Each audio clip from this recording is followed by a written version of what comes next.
Hello guys, good morning. Papunta pala ako sa Makati. Sa lugar ni Binay. Binay. Um, Yun. Kamusta po kayong lahat? Medyo malamig yung panahon ngayon guys kasi ano na daw, yung nabasa ko kagabi, parang season of ano na ngayon, malamig na season lang guys hindi yung pagmamahalan mo, dapat yung season lang yung malagay, hindi yung pagmamahalan mo. Okay? Ayan. Today is Sunday na naman. As usual, Sunday lang ako kumbaga free. Kaso inutusan ako ngayon, so I need to finish this job first. Wait lang, i-front cam ko guys para makita niyo yung Makati. Sa mga taga-probinsya dyan, ito yung Makati. Wait, this is the Makati Ayala. Papunta doon BGC yun, but I'm here right now sa Makati Ayala. Daming building dito guys. Yan o, mataas ng building yan o. Medyo wala pang tao kasi today is Sunday. Look at how tall the building is, oh. Tingnan nyo naman. Ito po yung kahabaan ng Ayala. Hanggang EDSA po ito eh. Tawid EDSA. Malaki ng mga bus kami.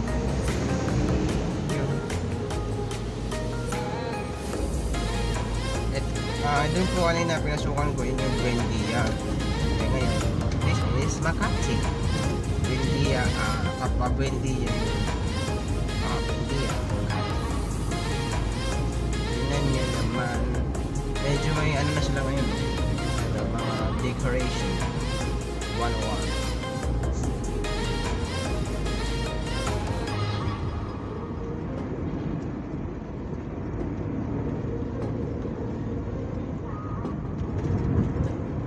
Talaga din eh. Super ano kasi dito, strict guys eh.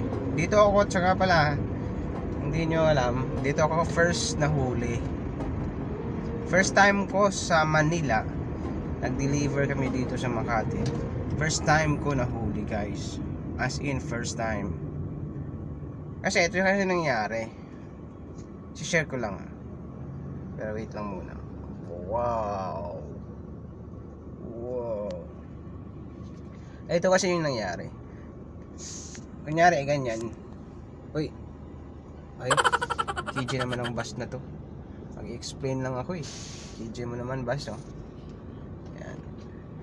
Ito, yun. Kunyari kasi dapat yung lane ng bus na to, dyan ako nakapwesto nun. Tapos kakanan sa didiretso sana ako. I mean, kakanan sana pala ako. Kaso mali pala yung address. So dapat pala didiretso ako. Kaso nga yun, nangyayari, doon ako sa right lane. Eh hindi ko alam na dito bawal pala. Kunyari, pag nasa right lane ka, pag nasa kahabaan ka ng Makati, pag nasa right lane ka, ibig sabihin, kakanan ka talaga. Eh nung nalaman ko, nandun na ako malapit sa right, pakanan, sinabihan ako ng kasamahan ko na, ay, sa kabilang kabilang kanto. Ayun, dumiretso ako. Kasi sa amin, sa probinsya talaga, okay lang naman talaga yan. Maliban na lang kung may nakalagay talaga na no right turn only, parang ganyan. Yung kasi may arrow lang eh, which is tama naman kasi may arrow. Ayun, di ko kasi alam eh. Yun, dumiretso ko. Pag diretso ko, yun, biglang, oy, huli. Buti na lang, mabait si mamang enforcer. Ay, sinabi ko sa kanya, sabi ko, sir, hindi ko talaga alam sir na bawal pala ganito kasi sa amin, actually sa probinsya talaga, pwede ka talaga dumiretso nun. Eh dito kasi sa kanila medyo parang strict masyado. Sabi ko, sir, galing kasi ako sa probinsya. Kaya, yun. Akala ko kasi pwede eh. First time ko kasi dito, sir. Nag-deliver kasi kami, ganito, ganyan. Kasi swerving yun, guys eh. Yun. Swerving yun, guys eh. So, yung bayad dun, pag swerving ka, nasa mga 1.5 yata pag swerving. Kasi dapat kakanan talaga ako, ganyan. Yung buti, nakiusap ako kay mama enforcer, sabi ko, sir, hindi naman talaga ako dapat kakanan eh. Sabi ko, sir, didiretso naman sana ako. Kala kasi namin nandito yung address first time ko kasi dito sa Manila, ganyan. Hindi ko pa kabisado yung area. Nag-ano pa ako sa kasamahan ko, kumbaga siya yung ways ko, kumbaga. Ayun, buti. Yung 1.5 na yun, buti na pakiusapan ko si mama enforcer. Anong sabi niya? O sige, kasi first time mo naman, nakita niya sa lisensya ko, hindi dito, hindi galing dito, kumbaga sa probinsya talaga. Ayun, sabi niya, sige sir, kasi may CCTV na dyan eh, nahuli na kita, hindi rin pwede pag kita, parang hayaan na lang kasi sila yung ma-question kasi may CCTV nga. Sabi ng enforcer, ito mangyayari sir, titikitan na lang kita, tapos ang violation ko na lang sa'yo is walang seat belt, which is nag seat belt naman ako. So I said, so paano yan sir? Saan yung lisensya ko? Sabi niya, kukunin mo dun sa Makati City Hall, 200 pesos lang yan, sabi niya. Sabi ko, no choice ako kasi pag hindi ko yun, pag hindi ko i-accept yun, siguro malamang swerving yung niya niya sa ticket ko. So yun, sabi ko na lang, sige sir. So yun, first time ko sa Makati na huli ako. Kaya yun, charge to experience na lang yung nangyari. And next time nung sumunod na mga araw na deliver na ako, sa gitna na talaga ako guys, di na talaga ako napapagilid kahit sa kaliwa man yan o pakanan. Yun guys, tatawid na tayo ng EDSA. Pakubaw kasi yan dyan, pakubaw sa taas. Eh dito, ito yung EDSA.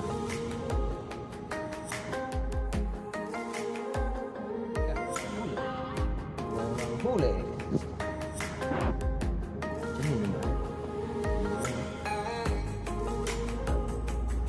Yun guys, EDSA na yan, malapit na ako.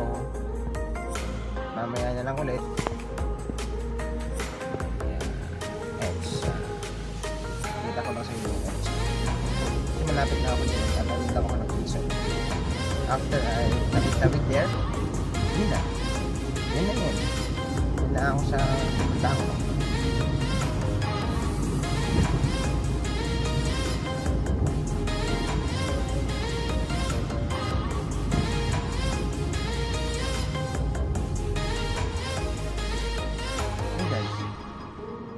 Ito yung EDSA. Malaki na masyado guys. Saka alam nyo konting kaalaman lang. Feeling ko yung, ito nga, sakto nga ako. Alam nyo guys, sa ilalim na ito, andito yung daanan ng tren. Sa totoo lang, ilalim na yan, yung dinadaan ng bus, andyan yung tunnel ng tren. So, di ba? Ganda, di ba? So, yun, malapit na ako. Bye-bye muna guys. Andito pala ako sa lugar kung saan madaming mayaman. Yan. Ganda dito guys. Masyado siyang tahimik. Tsaka yun. I'm in the North Forbes. North Forbes. Forbes North, Makati City. Daming mayaman dito. Ang ganda ng mga bahay dito. Grabe. Parang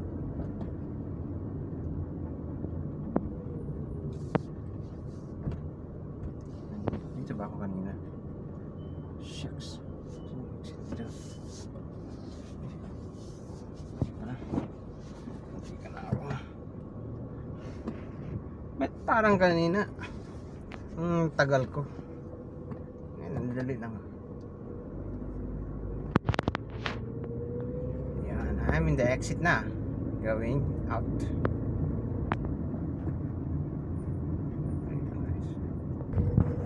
Grabe. Pauwi na ako guys. Pabalik. Hindi pa pala ako pauwi. Pupunta pa pala ako Quezon City. Ayun, balik na. Thank you.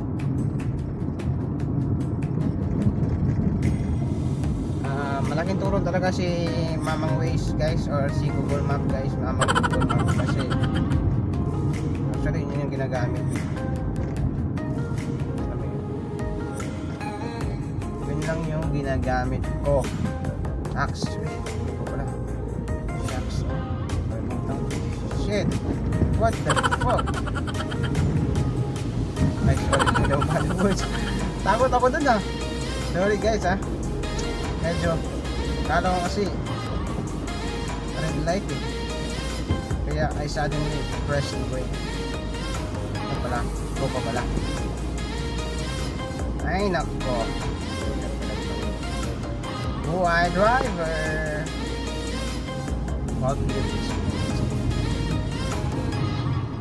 Sorry for the bad words guys. Medyo na-harsh lang ako kanina na ano lang. Na scared, a little bit scared, you know, because it's my first. Oh, you want me to okay, wag na mag-English. It's my first time kasi, so alam mo, first time na mag-experience ng ganung klase. Akala ko kasi dun sa kabila yung daanan kanina eh. Hindi pala, sakto pala ako. Mali pala yung stoplight. Ano ba yan? Wow, oh, ganda oh. Wow. Okay, not a big deal. Balik na ako sa dinanaanan ko kanina, Makati. Labas ako doon sa here right now. Pauwi na ako. Ay, hindi pa pala ako pauwi. I will go to Quezon City pa pala. Quezon City. Quezon City. Sa lugar ni Mayor Joy Belmonte. Dito guys, yung last nagpunta ako dito gabi. Ganda dito guys pag gabi guys kasi there's a lot of lights and yun, itong mga decoration here, mga sa gilid ng puno. It is very pleasing to the eye. Ganda kasi. Pero ngayon wala pa, maga naman. Maga pa kasi. Pero pagdating dito, it's very nice. Kung gusto nyo dito, punta, pwede din. Kayo, gala-gala, gabi, paggabi. Maganda dito pag gabi. Yun, palabas na ako ng pauwi na ako, palabas na ako ng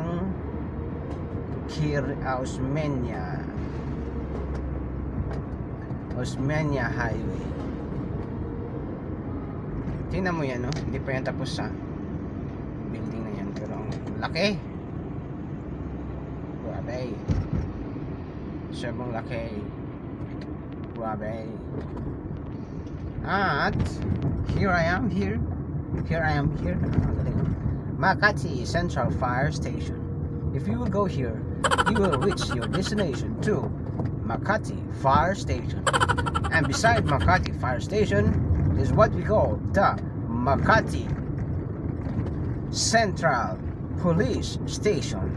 So, you have a fire station, and here is the police station. So, wala lang, yun lang. Parang weird, di ba? I'm going home, not home pala, but I'm going to the place where I will send this cake. I bought a cake. There's a birthday there in Makati, in Quezon City. So what I'm going to do is I will send this cake to my my boss friend.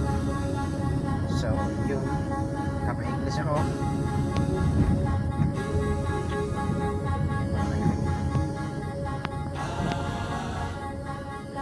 Tawin mo na.